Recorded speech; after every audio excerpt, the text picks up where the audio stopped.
मंत्र भी चल रहे, ध्यान ध्यान भी लगा रहे हो, लेकिन मन कंट्रोल में नहीं आ रहा। मंत्र का अर्थ क्या होता है? जो मन को उतारे वो मंत्र, जो तन को उतारे वो तंत्र, और मंत्र और तंत्र जब इकट्ठा हो जाते तो यंत्र बनता है, मैकेनिज्म। यंत्र यानी वो नहीं कि कुबेर यंत्र, श्री यंत्र, बगलामुखी यंत्र। यंत्र मैकेनिज्म है। सबसे बड़ा यंत्र हमारा शरीर,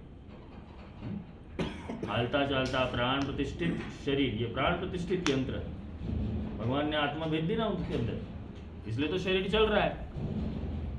हम यंत्र के अंदर भी प्राण प्रतिष्ठा पूरते। तो प्राण, कल मैंने 2 दिन से यही समझा कि अथर्व शक्ति है क्या, प्राण शक्ति है क्या। तो प्राणों को स्तंभन करना सीखना पड़ेगा। क्या होगा? स्तंभन करना पड़ेगा, प्राण को रोकने पड़ेगा, नहीं तो मन तुम्हें लय करवा दे, सुला दे। ज्यादातर लोगों को देखा है कि वो ध्यान कर रहे हैं तो लय हो जाते, मतलब सो जाते, भीतर सो जाते, उन्मुनी अवस्था आ जाती है, तंद्रा आ जाती है, मतलब आधी जागृति आधी निद्रा जैसे हो जाते, ऊर्जा चढ़ रही है, मजा आ रहा है, आनंद आ रहा है, शांत हो रहा है मन। ये ध्यान नहीं है, ध्यान इसके बाहर है। ध्यान का सीधा अर्थ होता है एकाग्रता, ध्यान करना और ध्यान देना। काफी लोग भीतर बहुत अच्छा ध्यान कर लेते हैं, बाहर ध्यान नहीं होता। इसे कहते हैं एक्टिवनेस, अवेयरनेस। समझ में आ रहा है? जितनी जागृति भीतर करना चाहते हो उतनी जागृति पहले बाहर रखो। जब बाहर पूर्ण जागृति हो जाती है तो भीतर ऑटोमेटिकली हो जाएगी। हम बाहर ही सेटल नहीं है, बाहर की दुनिया में ही सेटल नहीं है। और बाहर सेटल इसलिए नहीं है क्योंकि अंधविश्वास के पड़ चढ़े हुए, सही ज्ञान मिल नहीं रहा, सही लॉजिक मिल नहीं रहा, सही तार जुड़ नहीं रहा। बराबर? तो पहले तो भगवान ने हमें क्या दिए? ध्यान ऊर्जा जो होती है, वो ध्यान ऊर्जा को समझने के लिए जो हमारे अंदर की चीजें पहले हमें समझनी। तो हमारा शरीर क्यों चल रहा है? क्योंकि हम सांस ले पा रहे हैं, हमारे अंदर हार्ट बीट्स हो रहे हैं, दाड़ दाड़ दाड़ दाड़ दाड़ दाड़। तो सोचो कि हृदय बंद हो जाए तो तुम राम नाम सत्य है, मुर्दा भी बड़ा मस्त है। हम तो वही कहते हैं। हम मुर्दे को सुनाते हैं भाई राम नाम सत्य है, राम नाम सत्य है, राम नाम सत्य है। वो मुर्दा गया, अब क्यों सुना रहे हो राम नाम सत्य है? इस शरीर को सुनाओगे राम नाम सत्य है? हाँ? चिंता जगत की करोगे तो जगत में फंसोगे, और चिंता जगदीश्वर की करोगे तो जगदीश्वर मिलेगा। तुम चिंता तो लगाओ। तो पहली जो चीज आ गई है तुम्हारे अंदर, ध्यान करने की जो क्षमता है उसको थोड़ा समझ लो।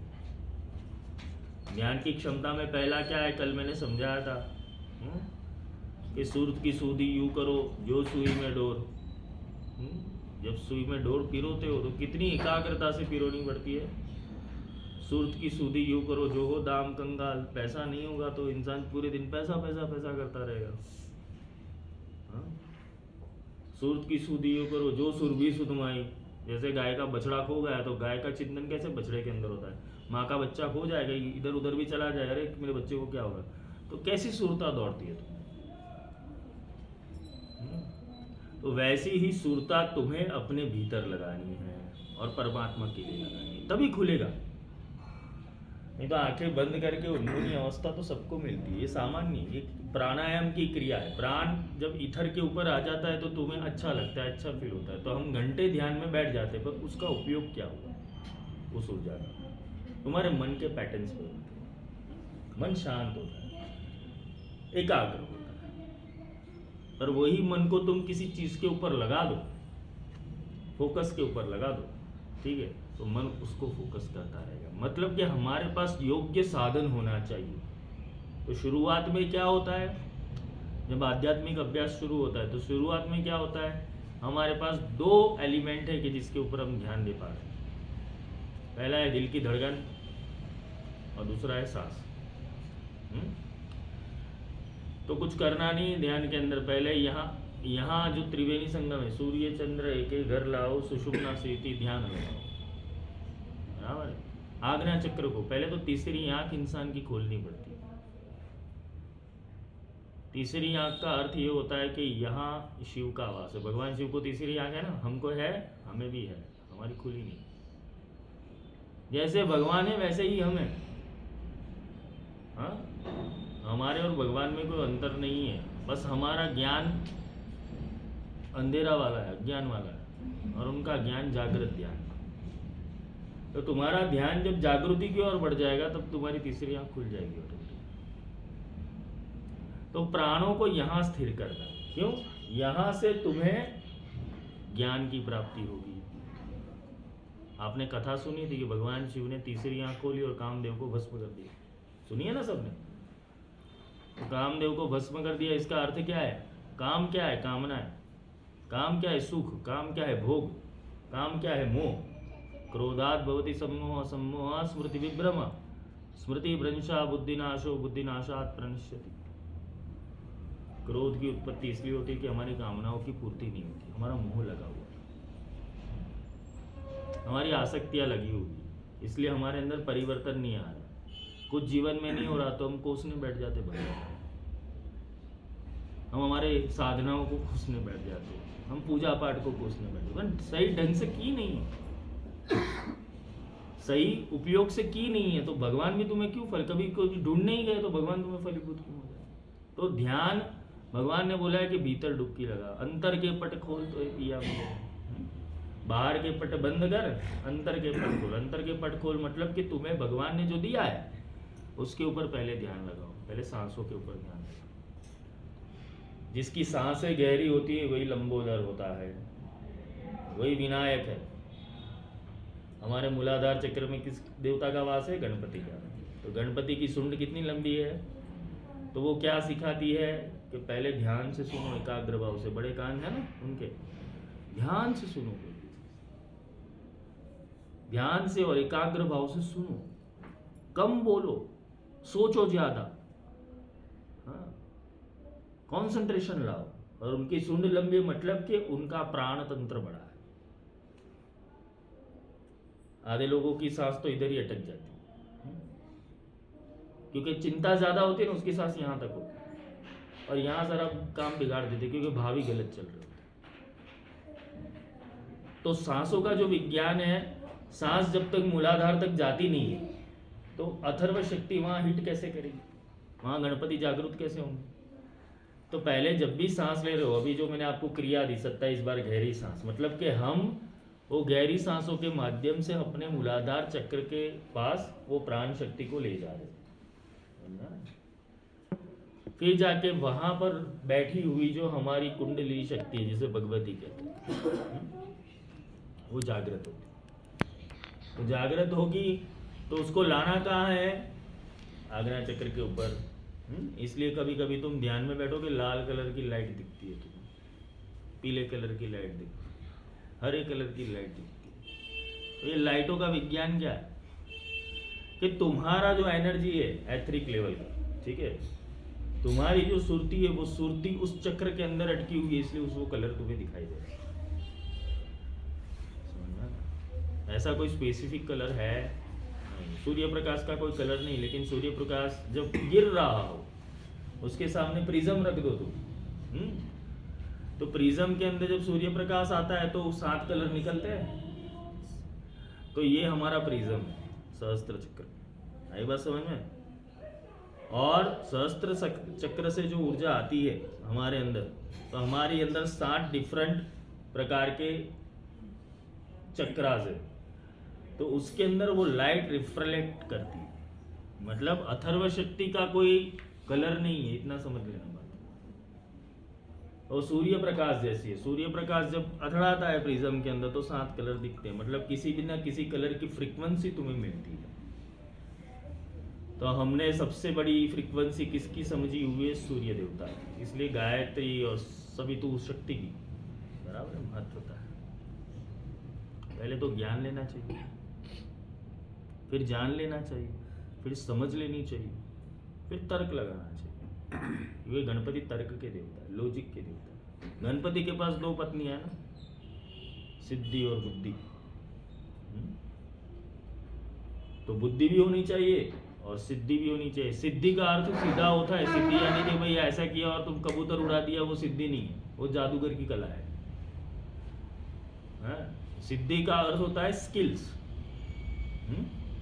स्किल्स वो सिद्धि है। तुम अपने काम के इतने अंदर कितना फोकस हो, चाहे तुम कोई भी बिजनेस कर रहे हो, छोटा कर रहे हो, बड़ा कर रहे हो, हाँ, तुम किसी से कम्युनिकेशंस कर रहे हो तो कितना कंसंट्रेशन है तुम्हारा।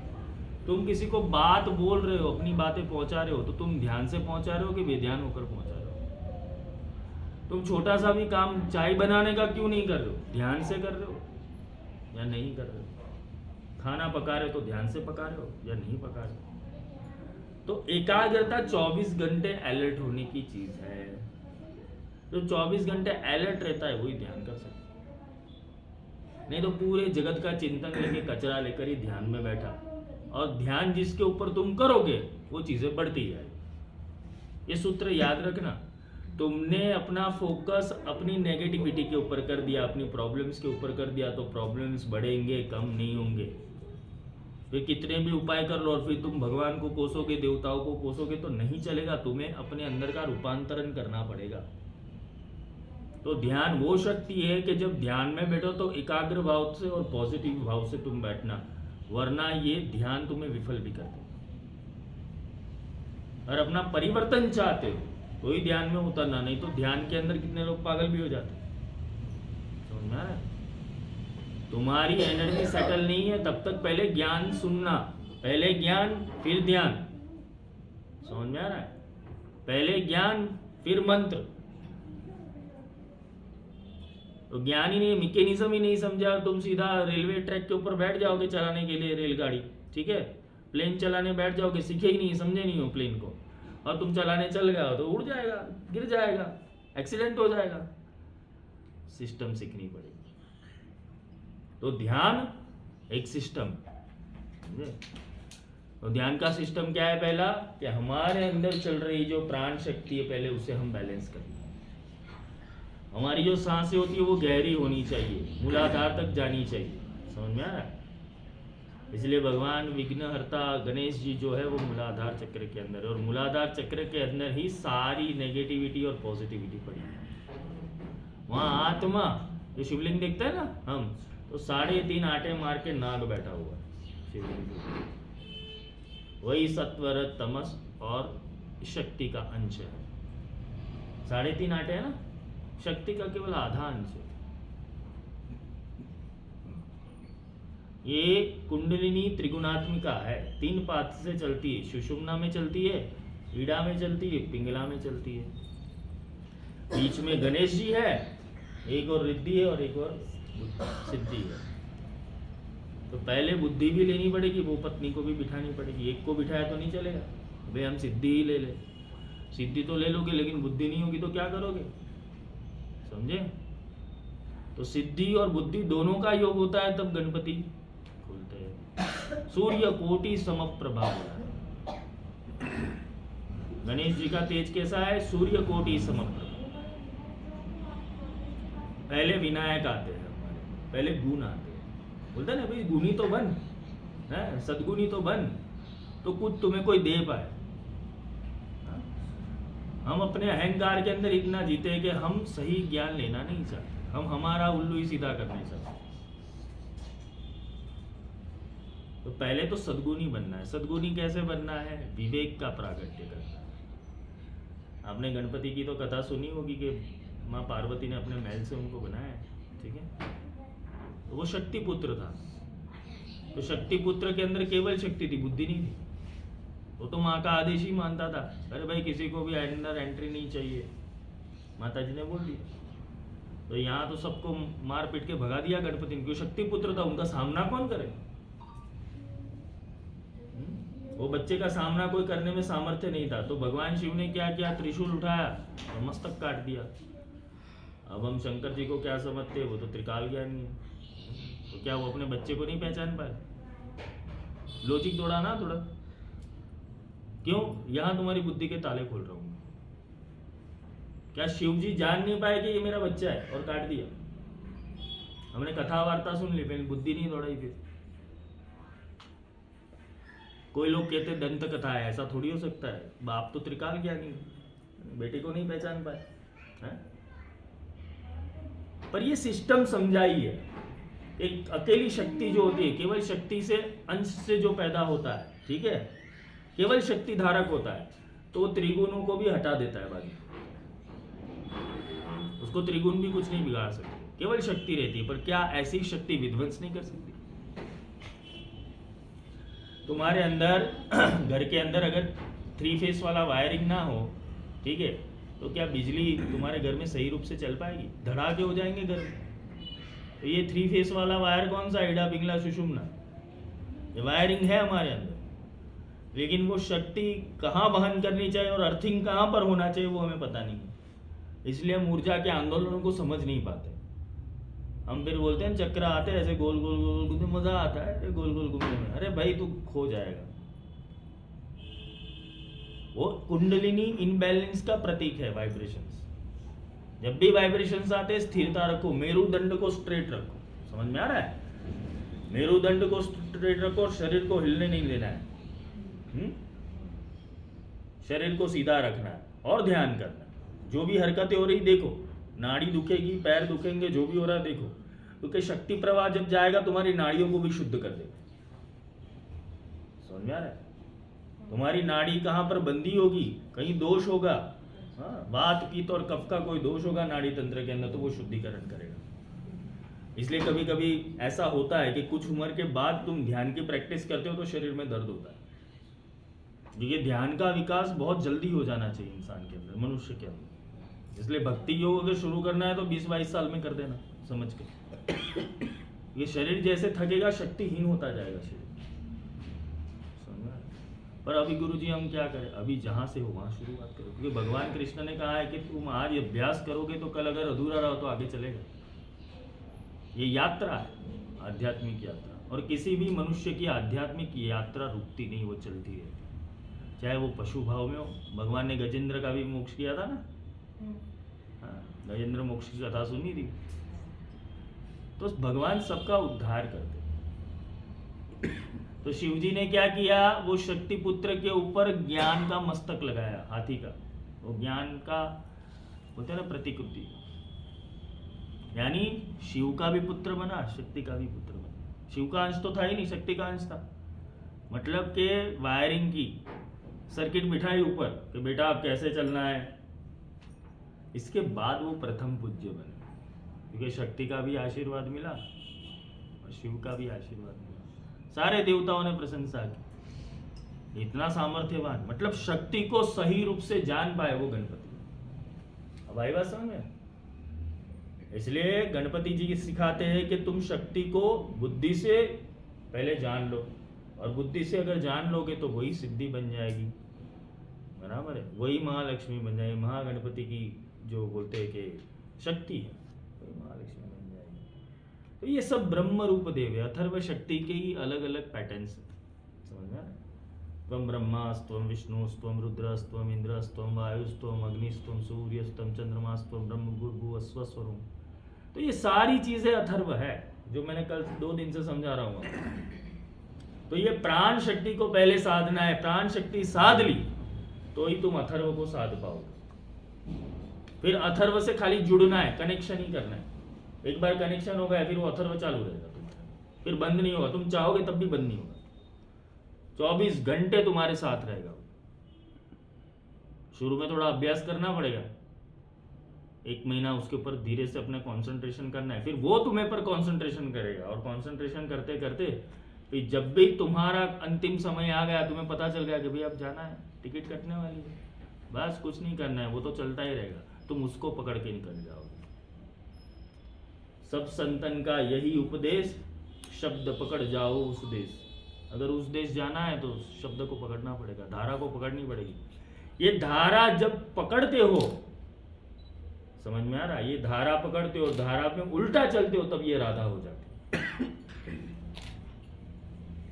ये अथर्व की जो धारा नीचे आ रही है, तुम उसके ऊपर उल्टा चलना सीख गए, वो नीचे आ रही है ना मूलाधार में, समझ में आ रहा है? वो प्रकृति में आ रही है। अगर तुम आत्मा में वापस ले जा रहे हो उस धारा को, चढ़ते चढ़ते चढ़ते ऊर्जा को इधर बिठा देते हो, तो वो राधा हो। और कृष्ण यहाँ बैठे हुए, शक्ति यहाँ है, शिव यहाँ है, राधा यहाँ है, कृष्ण यहाँ पर है, सीता यहाँ है, राम यहाँ पर है। तो जो देवी शक्ति है सब वो सारी है त्रिगुणात्मिक माया के अंदर फंसी हुई है, और हमें ले जाना है उसको यहाँ पर। जब वो उल्टी चलती है तो वो राधा हो जाती है और यहाँ कृष्ण होता है, और राधा और कृष्ण यहाँ पर संगम करते और महारास करते हैं। जब वो नाद ध्वनि बहुत जोर से बजने लगेगी तो महारास शुरू हो जाएगा। मतलब इतना आनंद आ जाएगा कि तुम्हारी एक एक इंद्रियों को गोपियां कहते हैं। गोपी बनती, गो यानी इंद्रिया, इंद्रियों का रस पीने वाली वो गोपी। राधा वो धारा है, समझ में आ रहा है? तो इंद्रिया जब वो धारा के अंदर केंद्रित हो जाती है और साक्षी के साथ मिश्र हो जाती है, साक्षी के साथ भी एक हो जाती है, तो महारास की घटना बनती है। डांडिया रास नहीं, महारास। तब जाके पूरे चक्र के अंदर, मंडल के अंदर महारास गीत शुरू होता है। और महारास गीत शुरू होने के बाद वहां शिव साक्षात दर्शन देने के लिए आते हैं, क्योंकि शिव को भी महारास देखना होता है। ये पूरी आध्यात्मिक प्रणालियां है, हमने लोगों ने उसकी प्रतिकृति और चित्रण देखा हुआ। यही बात। तो जब बंसुरी नाद बजता है तब रास शुरू होता है। तो ये जो अथर्वा है, पहले हमारे अंदर जो बह रही अथर्व शक्ति है, प्राण शक्ति, उसको पकड़ना पड़ेगा हमें। एक ना हो गुरु कृपा बिन सुलभ ना हो। तो गुरु ने जो सत्संग किया है, पहले से अब मन का कचरा साफ कर लेना, सत्संग सुन लेना। अभी तक जो भी किया है वो आपने किया है, और आपने इतना किया है तभी तक यहाँ तक पहुँचे हो, तो वो क्रियाएं गलत नहीं है। समझ में आ रहा है? आपने जिन गुरुओं से आपने दीक्षा दी है, साधना ली है, उन गुरुओं ने तुम्हारे अच्छा ही सिखाया हुआ है। उन गुरुओं को सीखा तब जाके तुम यहाँ तक पहुँचे हो कि तुम्हारा, बोलते हैं ना कि अगले स्टैंडर्ड के अंदर प्रमोशन हो गया। समझ में आ गया? तो प्रमोशन हुआ है तो गुरु तत्व तो एक ही है, उनके अंदर भी गुरु है, मेरे अंदर भी गुरु है, बस शरीर अलग अलग है। समझ में आ रहा है? तत्व तो एक ही है, वो भी तुम्हारा भला ही चाहते हैं, मैं भी तुम्हारा भला ही चाहता हूँ। तो इसमें कोई दोष नहीं होता। समझ में आ रहा है? तो पहली बात है कि अथर्व शक्ति, अथर्व युक्त जो शक्ति होती है वही गुरु देने के लिए आते हैं। मतलब कि वायरिंग कंप्लीट हो गया, अब सीधा इलेक्ट्रिसिटी चालू।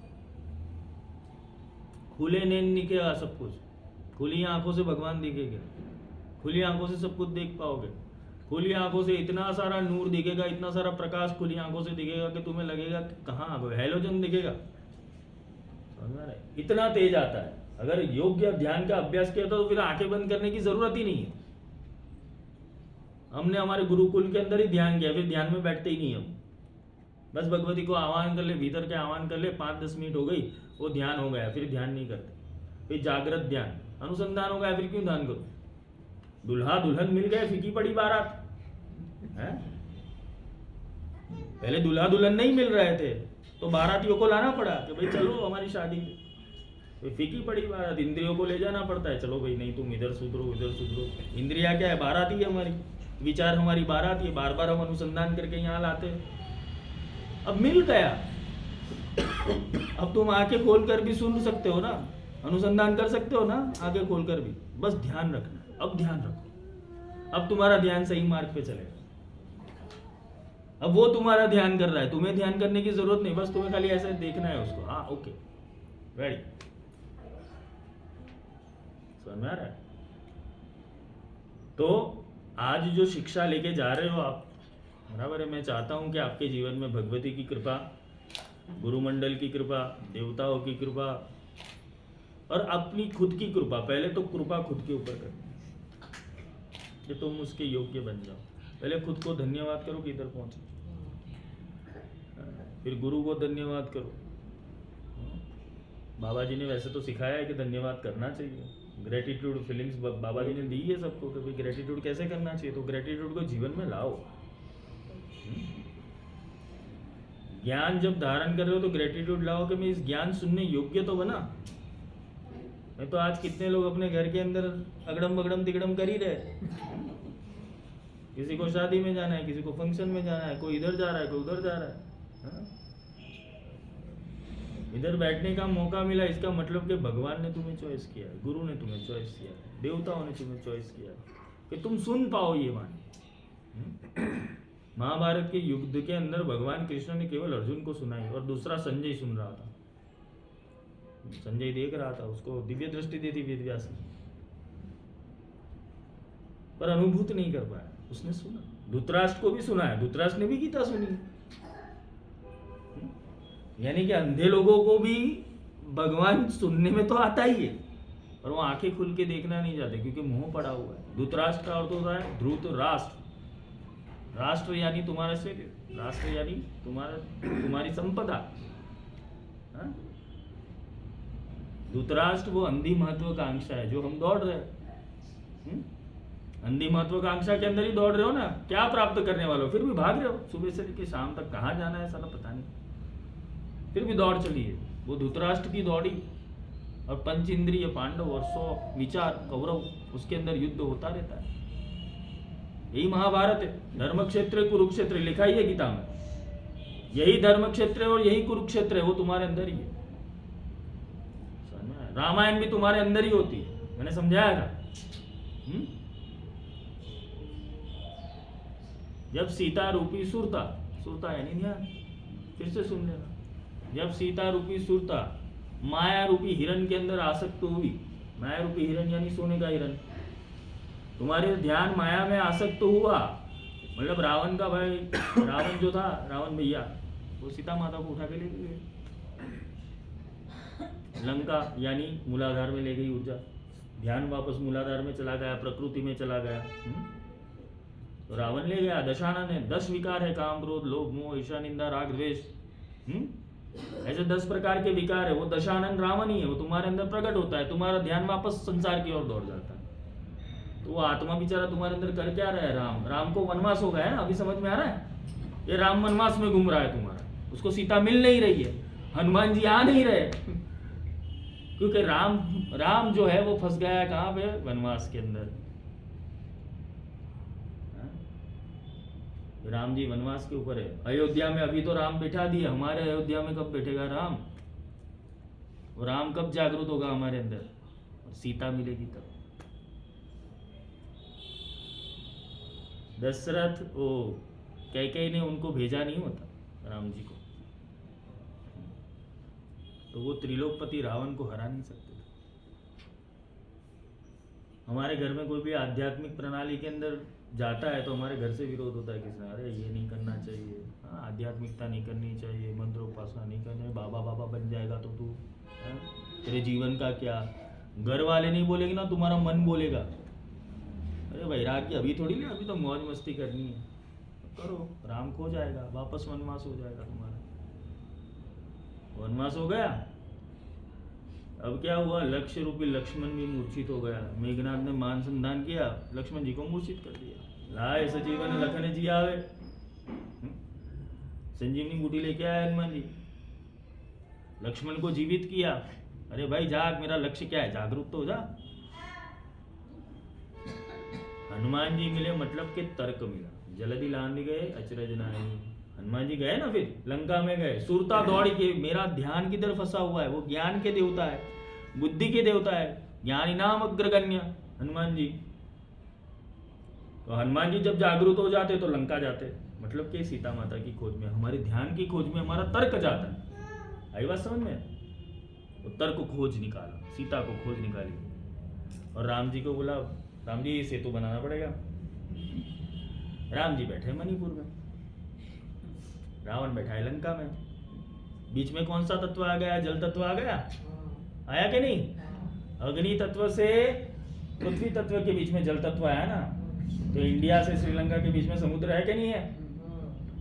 देखो, बस मैं ऐसे ज्वाइंट कर लेता हूँ, मेरी खूबी बस इतनी है। तो राम मणिपुर में रम और लम अनुसंधान करना पड़ेगा। फिर वहां सुरती दौड़ती है। हनुमान जी जानते, हनुमान जी राम के दास है, यानी हमारा जो प्राणवायु है जब हम नाभि में रोकते हैं तो हनुमान जी का जागृतिकरण होता है, सुरती दौड़ती है। भगवान विष्णु के नाभि कमल से ही ब्रह्मा प्रकट हुए, और ब्रह्मा में से 4 वेद प्रकट हुए। हाँ, तो ये विष्णु नाभि में से ही क्यों उत्पन्न हुए? तुम भी नाभि से ही उत्पन्न हो, क्योंकि तुम माँ की नाल से जुड़े हुए हो। तुम्हारा ब्रह्मा जागृत नहीं हुआ, तुम्हारी माँ की कोख में तुम होते हो तो तुम सुनते ही हो ना, देखते थोड़ी हो। तो पहले तुम्हें ध्यान माँ की कोख में ही मिलता है सुनने का। अभिमन्यु ने सुना था ना चक्रव्यूह के अंदर, हाँ पूरा चक्रव्यूह सुन लिया, आधे टाइम में उसकी माँ सो गई तो वो भूल गया, इसलिए बेचारा मर गया। इसलिए जागृत रहना है, पहले सुनना है, ध्यान देना है, समझ आ रहा है। जागृति महादेवी जप सिद्धिम कुरुष्व में।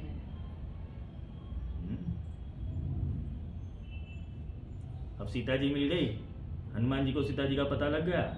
अब राम जी को लेके क्या करेंगे, वो जाएंगे लंका में, रावण को मार देंगे। रावण को भी नाभि में ही तीर मारा हनुमान राम जी ने। नाभि में क्यों मारा? क्योंकि उसके अंदर का राम प्रकट कर था, वहां रावण बैठा था। तो 7 चक्र इधर और 7 चक्र ऐसे, ऊपर से नीचे और ना नीचे से ऊपर। ये 14 साल का वनवास हमें काटना है, समझ गए? ये 14 साल का वनवास हमें काटना है और हमारे राम को अयोध्या में वापस लाना है। ये हमारा अयोध्या है, हाँ यही राम स्थापित करना है। अगर राम तुम में नहीं है तो राम कहीं नहीं है। एक राम दशरथ गढ़ डोले, एक राम गढ़ गढ़ में बोले, एक राम का सकल बसारा, एक राम है सबसे न्यारा। तो दशरथ यानी 5 कर्मेंद्रिय, 5 ज्ञानेंद्रिय, 10 रथ, इससे तो शरीर चलता है। 3 माताएं थी, वो हमारे त्रिगुण है। तो हमारा शरीर विज्ञान ही है रामायण और महाभारत। ऐसी चर्चा करने जाऊंगा तो अंत नहीं है। हाँ? सब कुछ हमारे भीतर घटित होता है, लेकिन हम समझने के लिए कोशिश नहीं कर रहे। हम देखते हैं कोई देवता ऊपर से आएगा, हमारी मदद करेगा। हाँ? कोई पुष्पों के विमान लेके आए देवता और वर्षा करे तुम्हारे ऊपर कि बेटा तुम्हारा कल्याण हो। अरे भीतर वाले को तो जगा। तो भीतर वाला कैसे जागेगा? सत्संग से। घर्षण होता है ना, 2 पत्थर घिसते हैं तो चकमक होती है कि नहीं होती? अग्नि निकलती है ना। वैसे तुम्हारे मन में पड़ा हुआ जो पत्थर है और गुरु के मन में अंदर पड़े हुए जो सत्संग है, वो 2 टकराते तो घर्षण पैदा होता है, अग्नि पैदा होता है। और वही अग्नि से तुम्हारे अंदर आत्मज्ञान प्रकट होता है। राम को अयोध्या में लाने के लिए क्या करना पड़ेगा? ज्ञान लेना पड़ेगा। हनुमान जी को जानना पड़ेगा। जय हनुमान ज्ञान गुण सागर। गुणों के सागर को भी समझना पड़ेगा और ज्ञान को भी समझना पड़ेगा। बुद्धिहीन तनु जान के सुमिरो पवन कुमार। हाँ? मैं तुम्हें पवन कुमार सुमिरन करता हूं, मैं तो बुद्धिहीन हूं। भला बुद्धि विद्याम देव मोह हरऊ कलेश विकार। सारे विकार कहाँ कलेश हो गए? जब ज्ञान मिल जाएगा। हनुमान चालीसा के ऊपर भी बड़ा सत्संग हो सकता है। मतलब अपन सब देवताओं के ऊपर बोल सकते हैं, टेंशन नहीं। सारे अपने मित्र बंधु है। देवीय संपदाओं से मित्रता करो, लक्ष्मी तो आ जाएगी अपने आप। लक्ष्मी के पीछे भागो मत, पात्रता बनाओ, अपने आप लक्ष्मी आ जाती है। विष्णु के पास लक्ष्मी रहती है ना।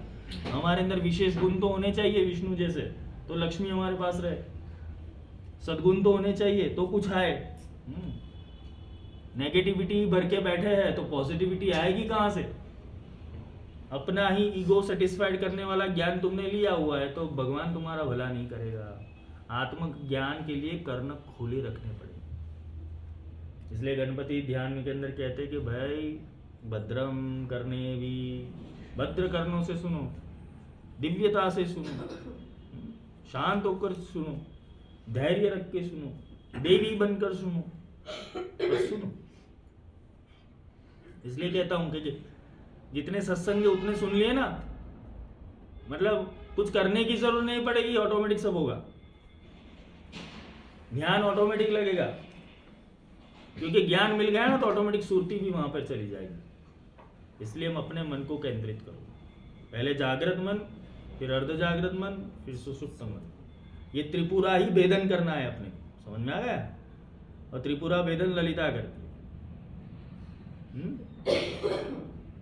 ये त्रिपुर शक्ति जब जागृत हो जाती है, जागृत मन जागृत हो गया, यानी कि तुम बाहर भी फोकस हो, अंदर भी फोकस हो, सुषुप्ति यानी तुम स्वप्न में भी फोकस दो, ठीक है, वहां पर भी तुम्हारा तार जल रहा है, मतलब कि तुम्हारे अंदर अब देवी प्राकट्य होनी ही होनी है। यही त्रिपुर सुंदरी रहस्य है। तो ध्यान से तुम सब मार्गों को जान सकते हो, सब मार्गों को प्राप्त कर सकते हो, लेकिन ध्यान सही ढंग से होना चाहिए। इसलिए पहले ज्ञान फिर ध्यान, पहले शिक्षा फिर दीक्षा। हाँ, बस इतना ध्यान रखो, बाकी शक्तिपात कर देते हो अभी, ठीक है। चलो, जय माता। आनंद आ गया।